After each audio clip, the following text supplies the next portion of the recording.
kita masih hidup, kita masih diberikan kesehatan, iman, Islam, monggo kula ajak dumateng diri kula piyambak dasan panjenengan sedaya, mari kita bersama-sama untuk memperbanyak kebaikan.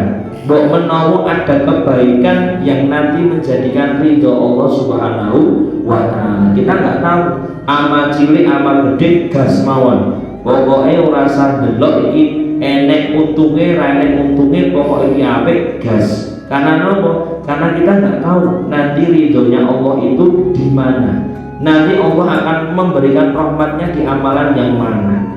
Kalau kita mengandalkan amal, yo belum tentu amal kita itu kabeh ditompo. Tapi kalau ada amal kita yang mendapatkan ridho dari Allah, niku pun saged dadi cekelan selamat dunia dan selamat akhirat. Maka dari itu jangan berhenti untuk berbuat baik, karena berbuat baik itu podo wae nandur. Nek nandur mesti panen.